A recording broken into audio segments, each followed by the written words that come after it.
How do you know you're not getting taken advantage of when you're buying a property, when you're selling your timber? Returns of timberland, it's done the same returns of the S&P 500 with half of the risk. There's so many people who get that pressure to be entrepreneurs when by no means you have no business doing it unless.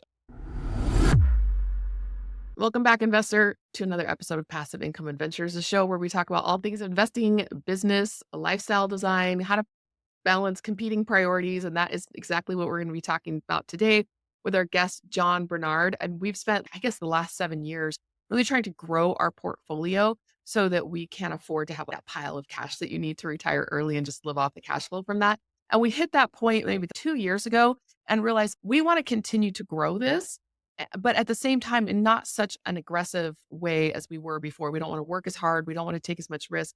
And so for us, we've really been rethinking like the balance of our portfolio, the portfolio mix, and trying to get into asset classes as passive investors that we're not experts at. And so, John, today you're going to educate us about timberland and forestry. And I don't know anything about it. I grew up in Seattle. All my friends' parents worked for Weyerhaeuser and the aroma of Tacoma and all of that, and with the paper factories. You'd think I would know a lot about it, but my dad work for Boeing. So like Yeah.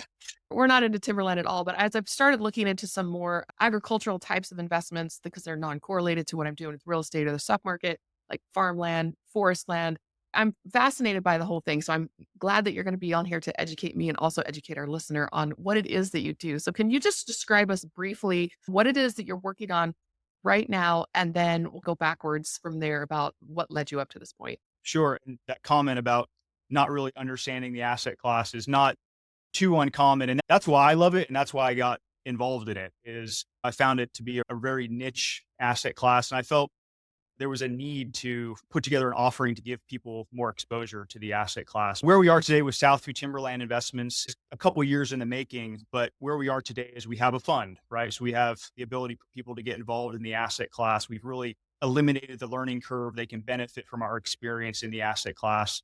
And so that's my big focus right now is expanding the network. We've been doing friends and family deals for a long time in the asset class, me and my business partner, Terry Myers. And we've been kicking around this idea for some time to say, look, like we have a strategy here. It's a proven strategy. So let's build a brand. Let's build a business to allow people to invest alongside us. And that's where we are today. Yeah, give me like the basic definition of what timberland investing is, what it involves, and what a passive investor might need to know at a very high level before looking into this type of investment. Yeah. So I might butcher this expression. What we do is maybe seen as simple, but it's not easy, right? And what our investors benefit from through Southview is that experience. If you were to come and want to invest in timberland, the couple things that you would want to look for if you're buying your first deal on your own is you want to pay attention to the soils, right? You want to make sure that it can grow a productive pine plantation. We grow pine trees in the South. So that's the species that I'm going to speak about. But really, as important, most important is you have to have a mill infrastructure. You have to have the ability to sell your product to the end user who can turn that into the products that we all know and use, lumber for building our homes and the Amazon boxes that we get every day front porch. But yeah, so that's like step one. Step two, yeah, I got to have good soils, good mill infrastructure surrounding you. But yeah, it's what was the other questions that you asked, Emma? Just if a passive investor was like, "Hey, I want to get into this," what would they need to know? I know when we're doing a commercial multifamily investment, it's very different than our private credit investments. Private credits, you invest more than 200, you get 12%. Less than that, you get 10%. It's like super easy from a math perspective. Everybody gets how it works. We're loaning money to somebody who's going to flip this house, right? But on a commercial multifamily, it's all of a sudden it's this can of snakes just pops out at you, and you have to understand financial ratios because an equity partner is very different than a lender. You got to understand the business plan. Is this actually going to be profitable the way they want? It's just there's so much more to analyze and underwrite for an investor, even a passive investor, to intelligently invest in a deal. And so sometimes I feel like they're almost overwhelmed by the amount of information. So if you had to break it down to the simplest things that a passive investor might need to know just to even start looking at this as an asset class, what would it be? Yeah, you'd have to determine what size property you were looking at buying. That's a big consideration. We've found a lot of success in the mid-size properties, 500 to 2,500 acres. Somebody Mhm. just getting started, that may be on the larger size. But that would be a huge consideration is what's your budget? What size acreage were you looking at? And there's a lot to consider when you're buying any type of real estate. I would agree with you on that. And that's not different for investing in timberland. That's where a group like ours comes in.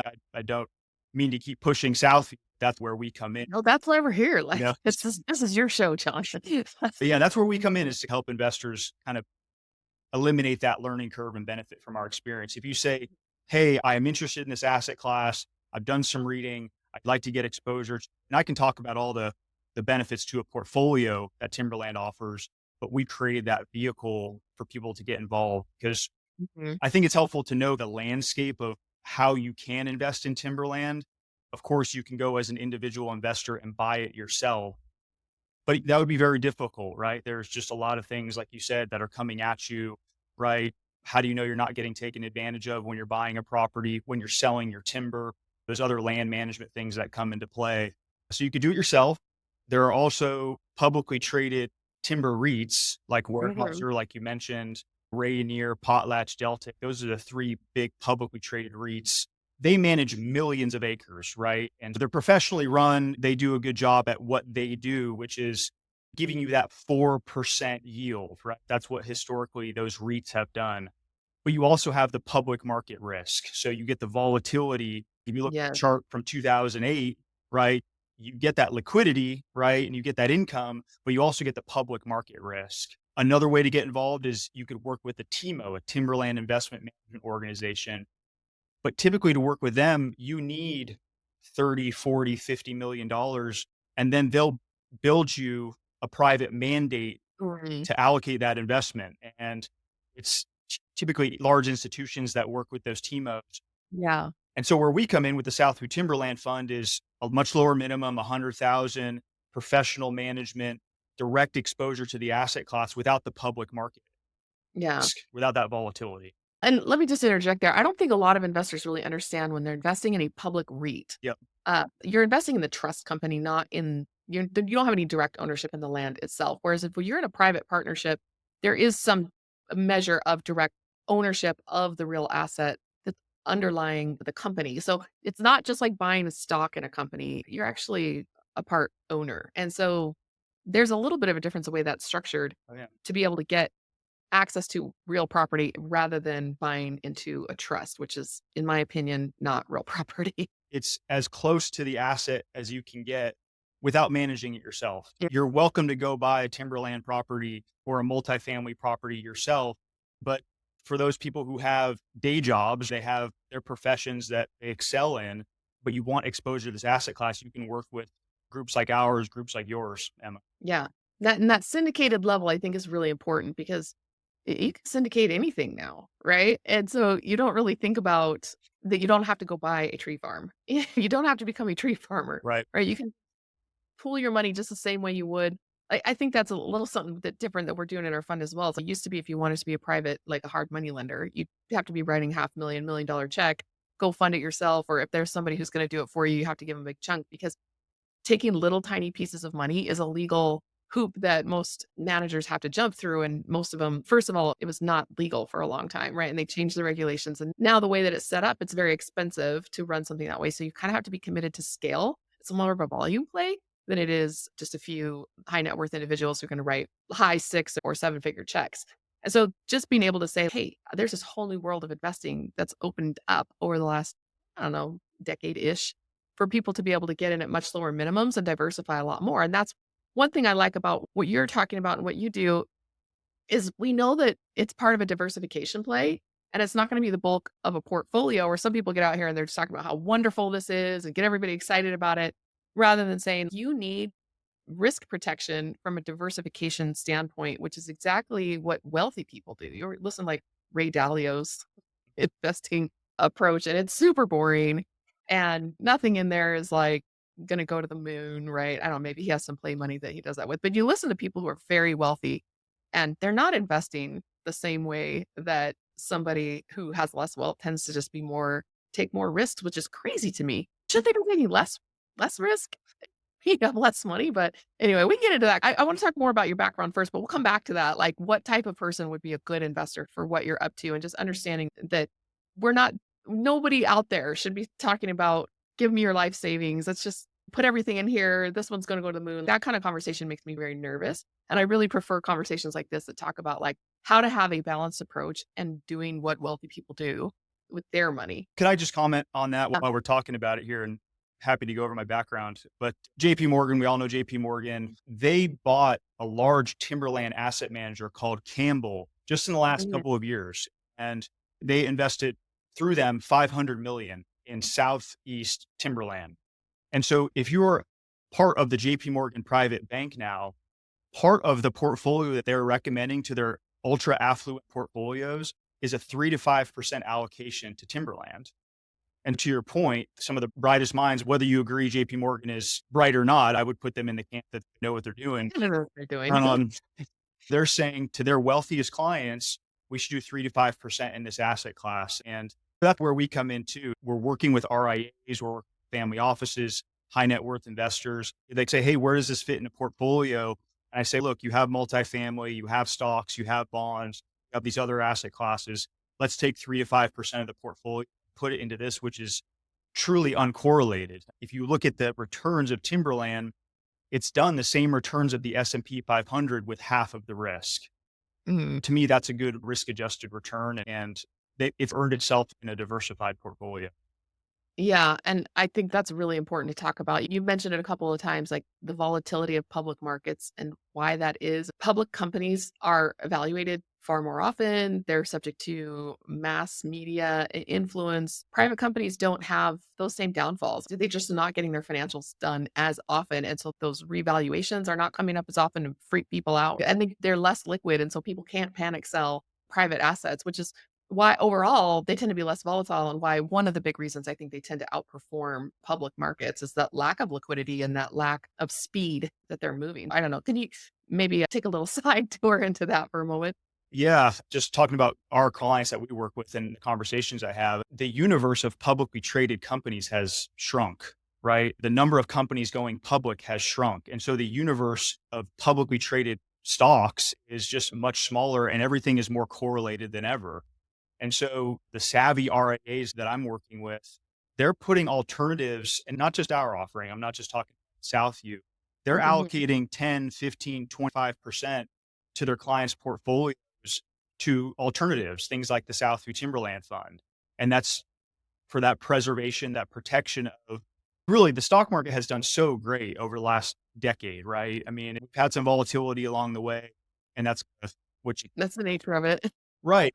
But my message to your viewers, I think we were going to go back to this, but I'll talk about it now, is if they've had success in crypto, if they've had success in stocks, right? There is nothing wrong with taking a couple 100,000 out of that and feathering your nest, just putting that away for a rainy day. Cause I'm telling you, I've been in this business long enough, right? And I'll talk about my background. I was in wealth management. I've been in the startup world. Nothing is promised. And when you see those returns, you grab those with both hands and you diversify. That's what I've learned. You see a company that goes public, right?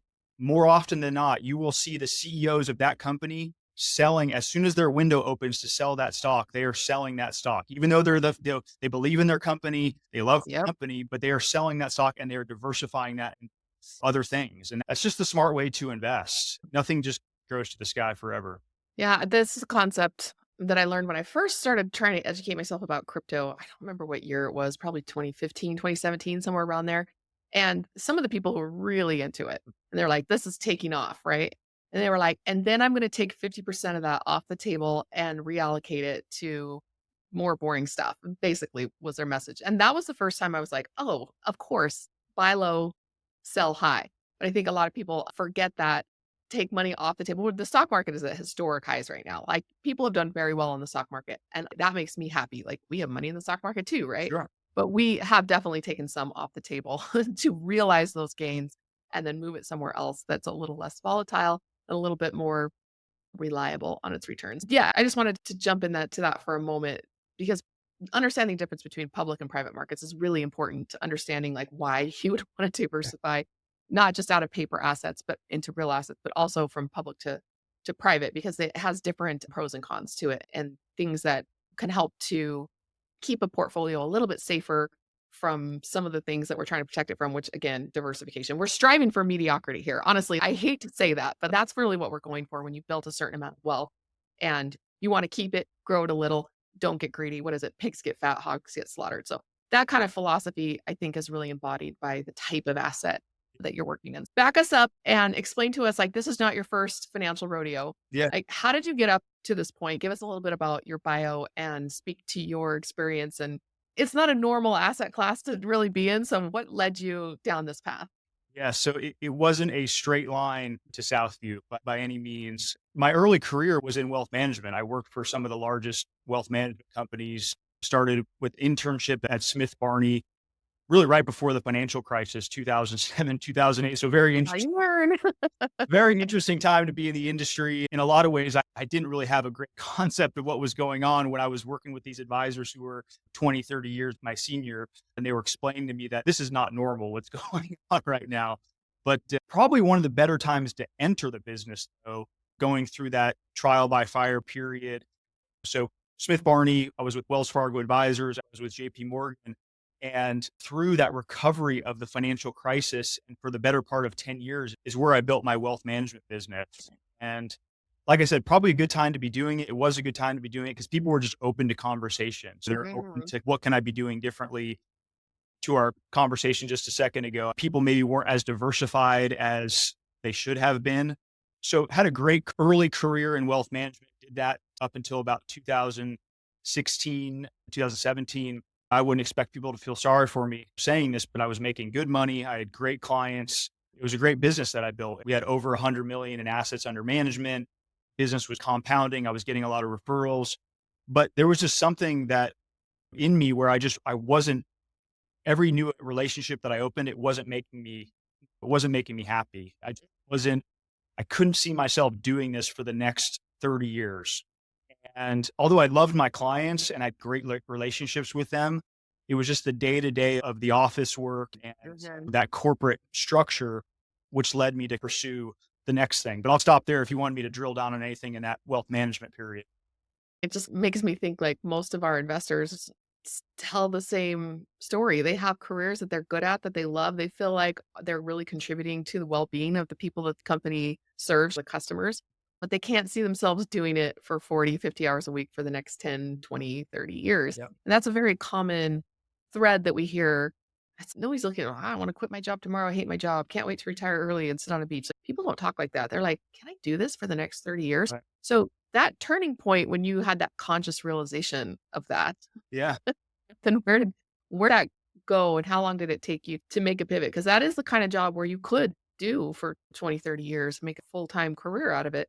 What was your next pivot point after that? Yeah. It was a slow burn getting to that point before I actually made that leap. It was a couple years in the making. It was like every year at the beginning of the year, I'm like, this is the year I'm going to do it. And then I didn't do it. And because it's hard because that money is coming in. And again, I don't expect people to feel sorry for me in this situation. It was a high class problem, but Yeah. Those are the kind of problems we want. Like, I have a performance coach whenever he's, "What's going wrong? Let's talk about your problems." And he always says, "No, remember, problems are optional." right, And then when I do have a problem, he says, "Wow, that is a much better problem than one right, you had last month or last year right. or whatever." Yeah, it's always a game of upgrading the problems, not getting rid of them. Yes. Yeah, no, it's a great point. Like I said, years went by before I left and I just said, I need to make a change. And I can actually remember I was out on a run and I made an agreement with myself like, hey, when you're 80 years old, you want to look back on your career and have something that you were directly attributed to building. And working at a Fortune 500 company I'm not knocking that at all. I think I've discovered in doing the entrepreneurial route versus that corporate structure. That works for some people. And I think about my wealth management career even today. I'm like, man, I would have probably had 500 million under management right now. I probably would have been making this much money, right? But I wouldn't trade in the experience that I've had over the last years on this entrepreneurial endeavor Mhm. for that money. So if you're in that corporate world, it makes you happy, or even if it makes you halfway happy, but you can do things outside of work that make you happy, that's okay. Stay in that role. Like I think there's so many people who get that pressure to be entrepreneurs Yeah. when by no means, you have no business doing it unless you have the stomach for it. And you don't know that until you do it. I'm telling you, I've been on the other side and highs and lows for sure. Yeah, certain times when even now as an entrepreneur, I think when and we've joked about this on the show before. There was an episode where we were talking about once you have your kind of base level of income taken care of, wouldn't it be nice just to go work at Home Depot and help flippers pick out I'm telling timber? you. Like sometimes just to show up, clock in, clock out. I almost feel like there's a flexibility there when you have passive income that you can make some of those decisions where you're like, I hate it. Yeah. I need to not be in corporate. I need to not have a mindless, boring job. I need to not be running a stressful business and really getting to make those choices. And I think that's what we try and offer our investors. It's like nobody's telling you how to design your lifestyle, but we just want you to be able to design your life. Yes. Okay. So you did the wealth management and then you decided to jump in and become an entrepreneur. What was your first business attempt? Did you quit your job right away? Did you build it on the side? Yeah. Yeah. No, I quit, cold turkey. I let my company know and transitioned my clients to other advisors that I trusted. Pretty much gave my book away, which was tough to do, right? You're walking away from that income stream which you built. But on the other side of that, there was a business that me and some other partners had. It was cold turkey as maybe we had some things worked out, right? Okay. So there was a role for me to jump into. And so it wasn't a very harsh transition. The partners that I got in with, they had built a little bit of a runway for about 12 months. They'd raised a little bit of money for the startup. And so I had a role to jump into with them. I was part of the founding team. I was like number 3 or 4 employee on Yeah. the team, but there was a little bit of a runway. So it wasn't like, hey, you're an entrepreneur day one. I had a team around me. We had all come from kind of other corporate backgrounds too, so we commiserate on. Oh, yeah. But at the same time, like running a startup from a management perspective is so different than working in corporate. So there's no budget to do the things that you were able to do in corporate, make it happen type of thing. And somebody figures out how to pay for that marketing campaign. It's just so different. It's like, hey, so and so does this in charge of that. And you're like, oh no, now I'm in charge of everything. Emma, I'm telling you, nailed it. The role I was in wealth management, I think when you get to a certain point in your career, when you say we, what you mean is actually you. Yeah. We need to do this. And that actually means you're going to do this. Now, when you're an entrepreneur, it's you need to do this. It's actually, oh, I'm going to be doing that. Oh, my name's on that one on Asana. Guess so. Sorry about that, guys. We even do that. We say we, and somebody will inevitably stop and say, who are you referring to? I'm like, oh, okay, I'll put my name on that Asana tab. Yes, exactly. And people who are in the corporate world, they know what I'm talking about. They have somebody in a leadership role above them. But no, so yeah, it wasn't as harsh of a transition into entrepreneurship. I'd probably recommend that for people who are experimenting with the idea of going into that startup world, that entrepreneurial world. Yeah. There's any number of roles you could get into to live that life, but not put your whole life savings at risk. You could go do that, leave the career that you were in. And I don't think anybody would fault you if you tried to go back to that career if it didn't work out, because Mhm. everybody has that walk in the woods in their career at some point. And mine just turned out to be what suited my personality. I'm never going back to that corporate world. I burnt the boats. This is what I'm doing. I want this lifestyle better. But yeah, built that startup over about 3 years to about 80 employees. It was not in Timberland. It was actually, we had a technology that helped with stabilizing like supplements, and it just made the delivery of the supplement into your body Mm. more efficient. And we had these patents that we worked with, that we had these chemists, these scientists on our that could help with these formulations. So we helped pharmaceutical companies with this technology that we had. And then publicly traded companies said, hey, we want those patents. We want that know-how, right? We like you guys, right? And we'll buy you out. So that was a That successful exit. yeah, that's the dream right there. I don't know if anybody there's a book called Millionaire Fastlane. I think it's what it's called. Anyway, if they haven't read that, if you're thinking of the entrepreneurial path, go start a business with the intent to exit.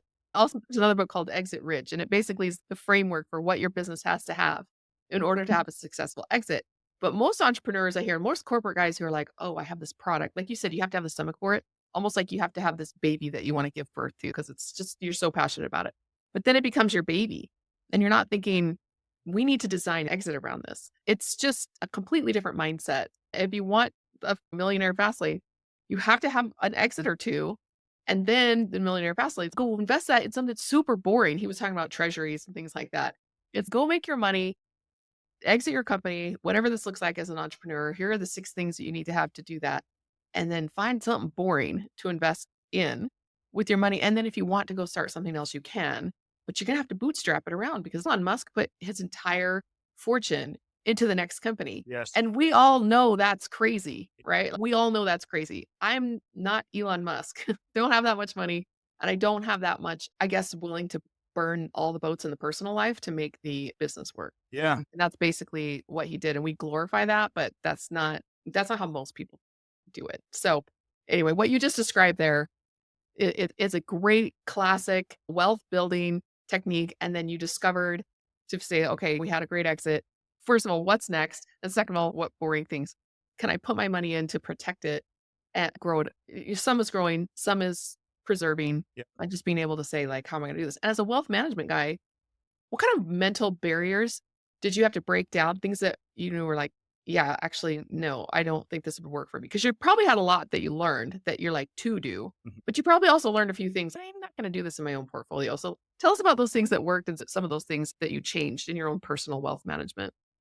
Yeah. After exiting at that startup, is that what you're asking? After, Yeah, when you got to that point where you're like, okay, I really need to manage my personal portfolio. yeah. What worked?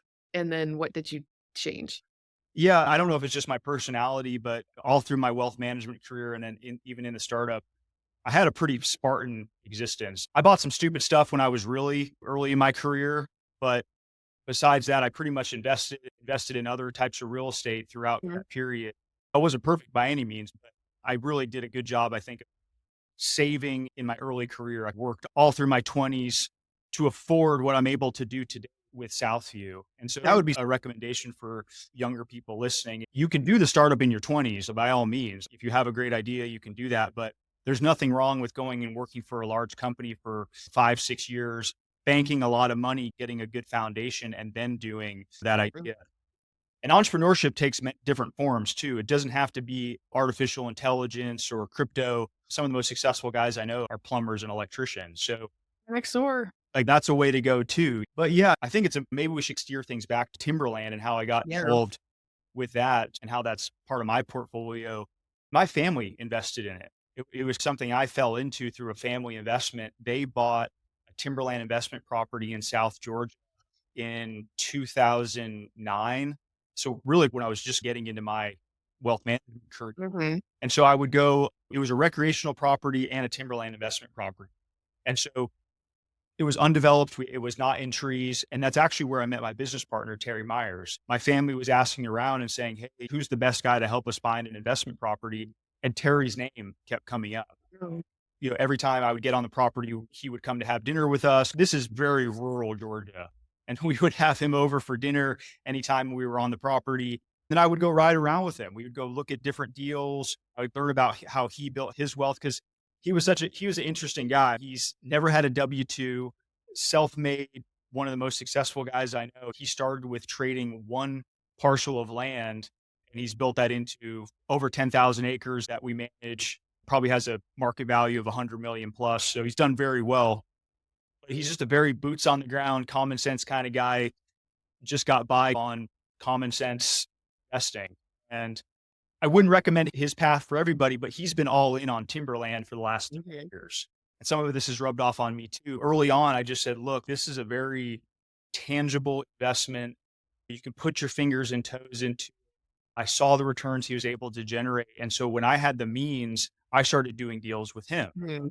If we were buying something that was $500,000, I would put in what I could contribute. Mhm. And that's how I learned. I just started putting my own money in the deals and we started kicking around the idea of Southview very early on when I met him. I think I've known him going on 18 years now.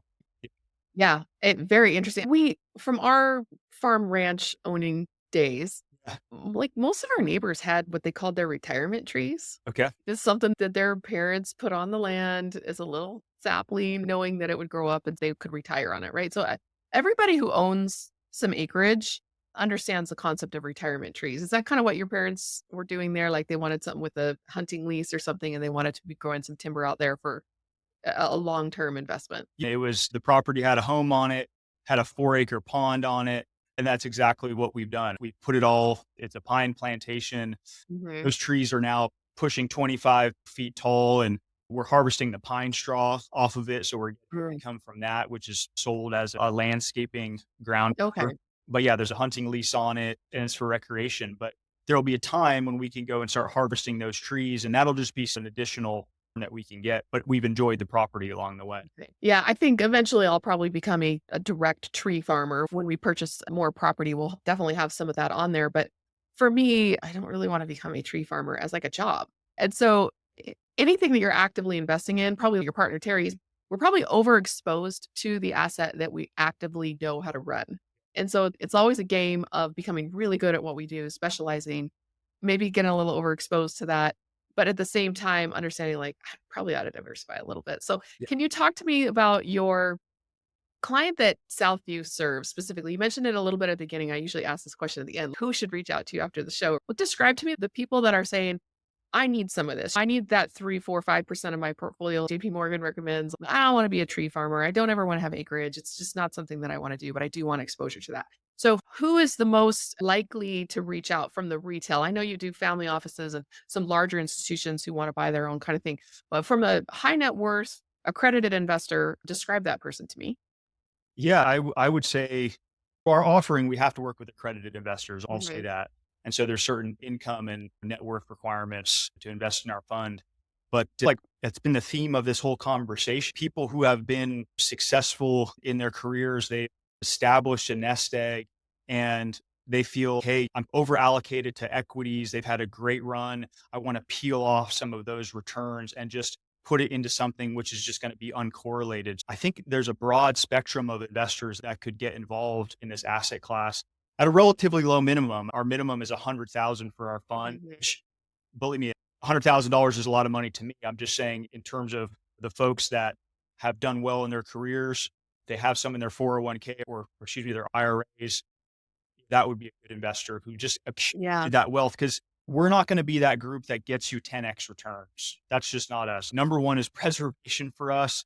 And then we're targeting 12 to 15% IRR. So it's very stable returns. Your money's going directly into a real asset. We don't use a lot of leverage, if any.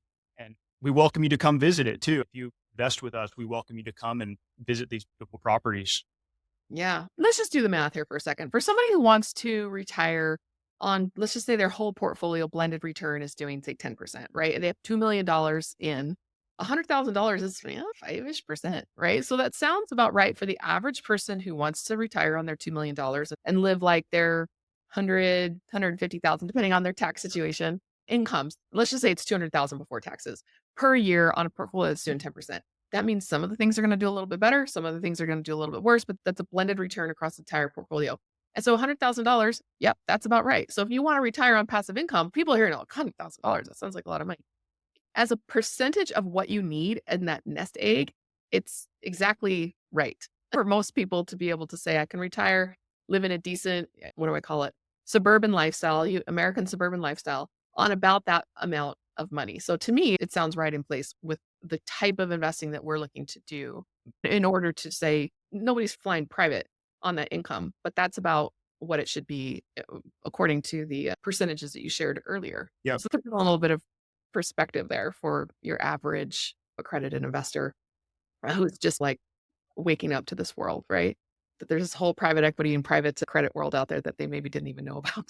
No, you nailed it. That's what we're attempting to achieve with Southview is really just we just identified that this asset class is just drastically underserved in terms of Mhm. offerings for people to get involved. And if you look at some of the most sophisticated endowments like the Harvard endowment, the Yale endowment, again, whether you agree that these institutions are good at investing or not, I would put them in the camp that they are. They've been investing in it for decades. And so we're giving people that same experience where they get the direct exposure with professional management without the public volatility and without needing to be an institution like the ones I just mentioned. You don't need 50 million to have a diversified timberland portfolio with professional management. So that's one thing. And also alternatives are coming on strong. We may talk more about this, but the conversations I'm having with RIAs, family offices, accredited investors is private market alternative investments. We're in the first inning of a huge wave of people wanting to get more exposure. Stock valuations are at just all-time highs and people need to diversify into other things. We feel we're very optimistic. What we're building and what we put together to help people get exposure to something that's just been underserved.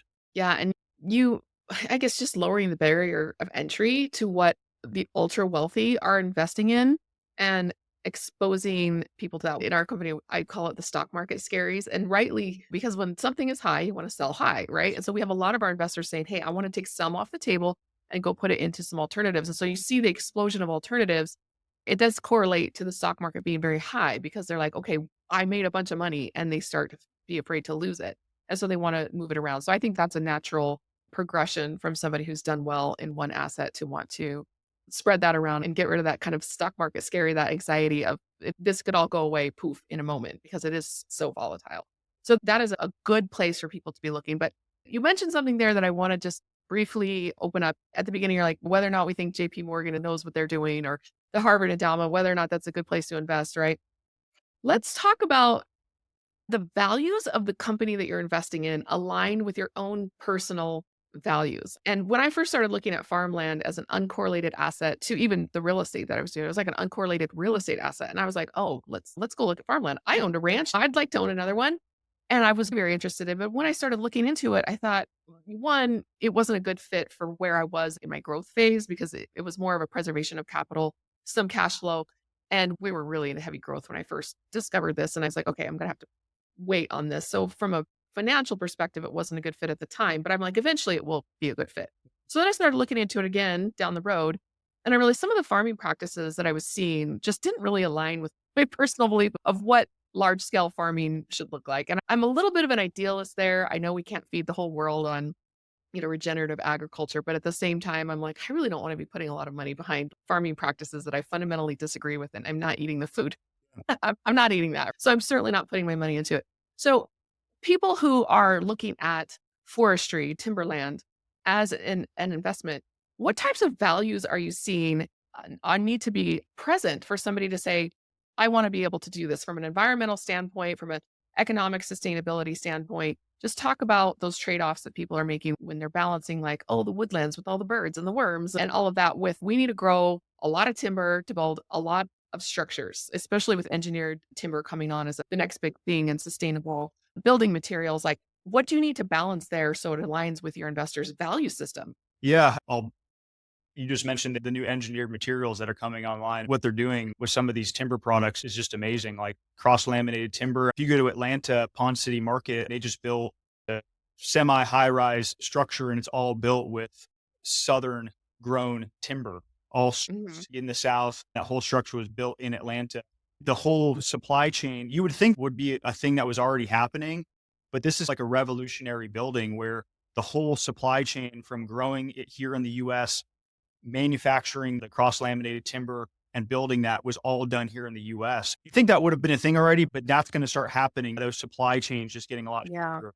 And it's beautiful. Beautiful. Absolutely stunning from an aesthetic standpoint. Yeah. Absolutely beautiful when the timber framed and when they're exposed. I just love what they're doing in that space. But that requires a lot of timber. It's a commoditizing nature, so Yeah. to speak. So when I first heard about it, my initial reaction was to be like, we're calling wood sustainable. It was a little bit of a mindset shift for me to get on the boat that wood is sustainable. Yeah. That does get brought up in conversations. And the way I like to just position it is we have designated these areas in the country to be for timber production. And they Mhm. have been like that for decades. And we have built the sawmill infrastructure to be very environmentally friendly. Like I said at the front of the call, in order for it to be a good timberland investment, you need to be close to a mill. And so what that means is you're not using that much fuel to move the timber from Mm. where it's grown to the facility, which turns it into the end product. And if you can be within 50 miles or less, right, that's a great place to be with a timberland investment because it's just less fuel costs and that makes it more environmentally friendly. But going back to what I was saying about we've designated these areas, right?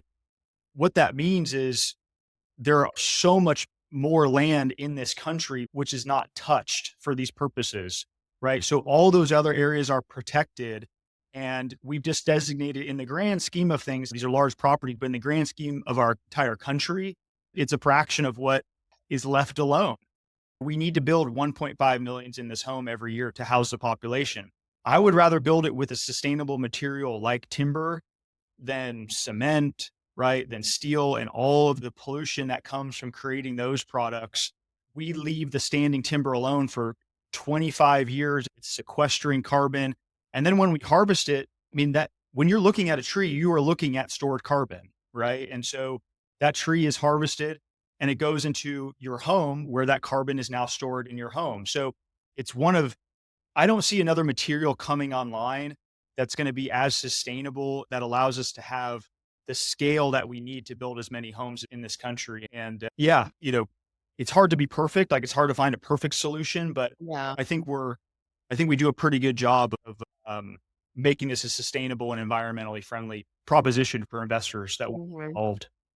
Yeah, and just farming practices. Is there a different word for when you're talking about trees? But Or- the farming yeah, practices forestry having to align. practices, land management. Yeah. Yeah, I feel like there's a way to do it that is going to resonate with investors because if they're not the ones actually managing it, they're going to want to see the person who is professionally managing it is doing it in a way that is a good, like I said, a value alignment with the way that they want resources to be managed. And we can choose the funds that we invest in based on that. Yes. It's impact investing. And I've had some my foreign friends who are like, what is it with Americans and impact investing? It either makes money or it doesn't. I'm like, oh, yeah, that's a fundamental cultural mismatch. We really want to make sure what we're putting our money in is something that we would be proud to call our own if we were the frontline manager, farmer, grower, whatever. And that's just something that we have to consider that's maybe uniquely American or North American, but it's important to investors. Yes. If you talk to Europeans, it's twice as important to them. Things that they have in place for things to be sustainable, the bar is much higher than it is here. And we're going in that direction. In terms of the practices that you can look for, if our timber is not productive and those trees aren't healthy, we don't have a good product to sell. So Yeah. we have to have practices that make those trees healthy. And I mean, they're pretty well left alone for many years before we do any type of harvesting. There are periods in the life of managing that forest where we'll go and do things like thinning out the forest to open up the canopy to allow the existing trees to be more successful. But that's just good management. We Yeah. always managing for the ultimate health of the forest. That was a new profession I didn't even know existed. It's called a coppice, where they're growing a tree stand and they go and they take out the weaker trees or the spindly ones, the ones that are growing too close together, leave the strong one and take out the other one. And they are using it for smaller building materials, firewood, and then they're allowing the main forest to grow and recover. Those types of things are exactly what I'm talking about. It's like managing it in a way that you understand that this is going to be passed down to your children. It's very different than even say a cow, where that you're going to harvest that cow at 18, 24 months is a very different philosophy than with a tree that is 25, Right. 50 years. Right. You got to keep it healthy. And I want to make it clear to people listening here that when we go and buy a property for the fund, we're typically buying a plantation that has mature timber on it. So Mhm. if we go buy 1,000 acres, there may be some trees on it that are 10 years old, some that are 15 years old, and some that are 20 years old. Mhm. There's age classes on it. And what that means is each of those age classes are different product classes. Those smaller diameter trees go to a thinning, like we were talking about, that could be used for pulpwood and that the Amazon boxes that we all get every day, right? It's from IKEA. Yes, exactly. Those are made with the smaller diameter trees, whereas that saw timber, the 2x4s, 2x6s, 2x10s, those are the larger diameter, 20-plus-year-old trees. But the properties that we buy typically have diverse age classes, so we can go and create income for our investors every single year by harvesting different parts of the property. And we typically have a portfolio with many different tracts across different counties. That gives us some diversification, but yeah, we always have something to be harvesting to creating income and generating returns. There are other ways to generate returns, other things that we do to generate returns, which I can talk about, but timber harvesting is really number one. Yeah, number one, but there you have those value add products or side products or we interviewed somebody on the podcast last year. He had a coffee plantation and he basically was using the spent coffee cherries to create coffee vodka. And he's nobody else can really do it because it goes bad so fast. And they have these small scale farms. So you have to really aggregate a large farm. So you have them all right there. Yeah. and ready to be turned into vodka. So it was a extra product that he had that they could charge a lot more money for. So you mentioned pine straw, you mentioned pulpwood. Talk about some of the other ways, the income streams that you have from this timberland. Yes. So a big thing that's happening in our region, it's a kind of a larger macro economic thing that's happening is a lot of people are moving to the southeast.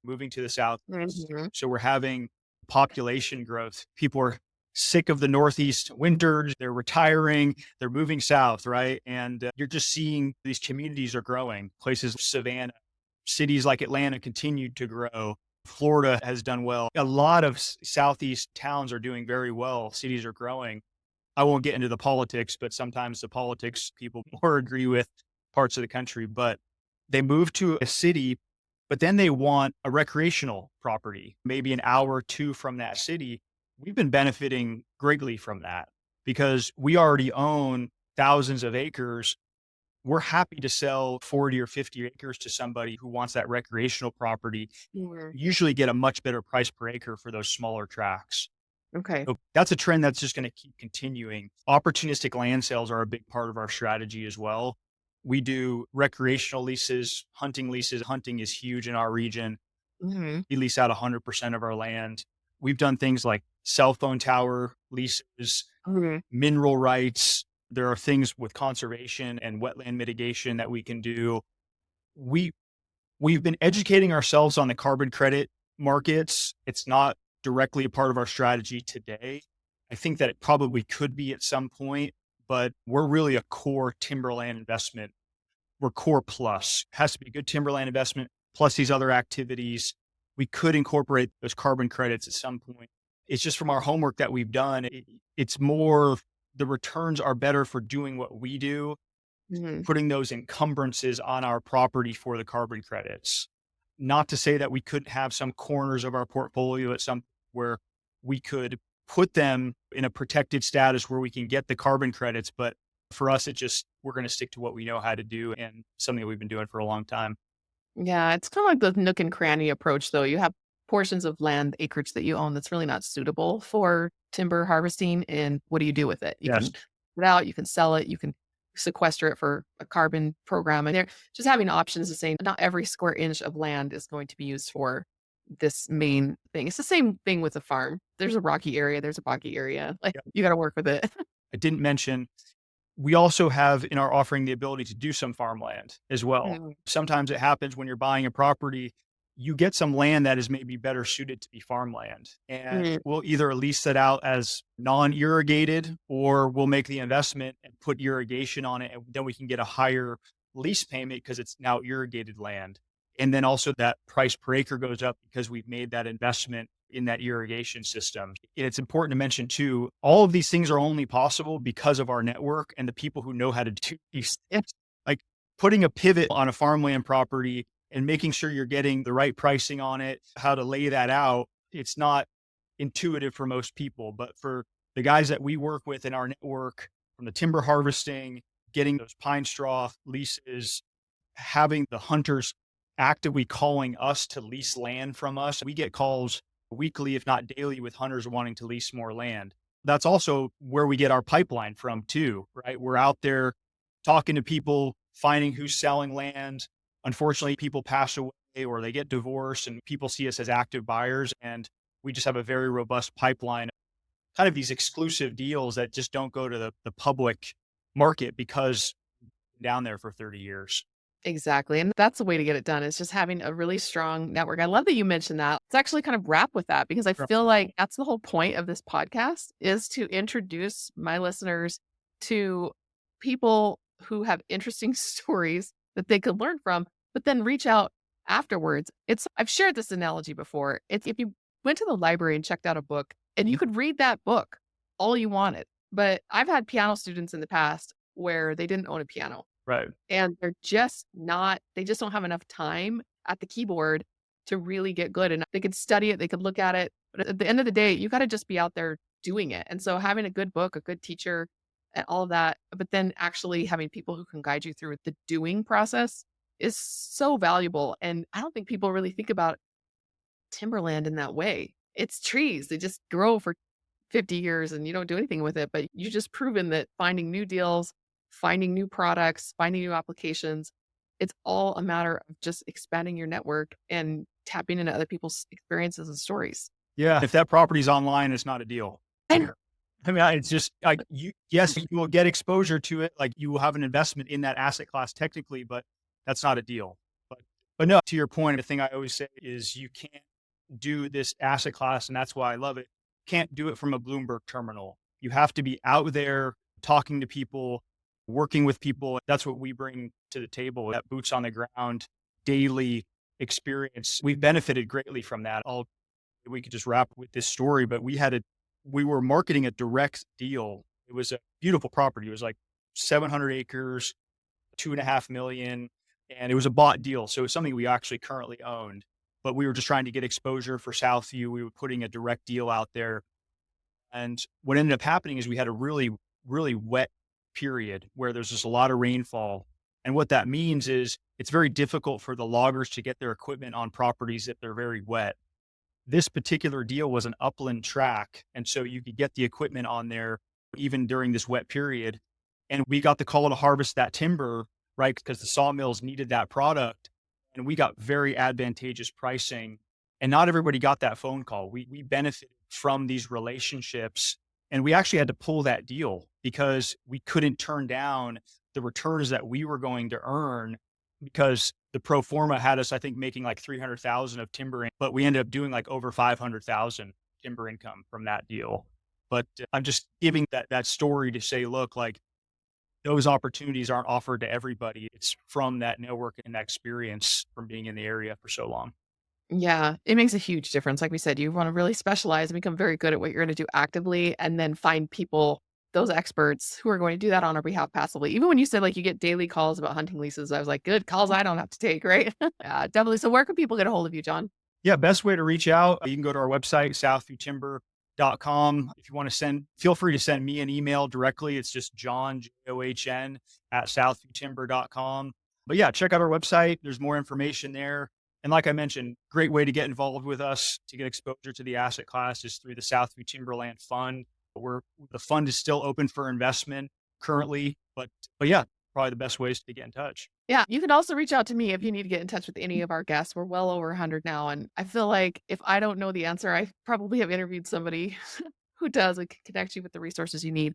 So if you want to jump on my calendar, it's at partnerwithrise.com/Emma. Or if you want to talk to one of my partners, just slash, their name, or in LinkedIn, always a good place to get a hold of me, Emma Powell 28, pretty much here, there, and everywhere. Thank you so much, John, for sharing your knowledge with us and educating the audience on something that they should be investing in that they may not even have known about. Thank you so much, Emma. I enjoyed it. All right. I'm looking forward to talking to you all after the show.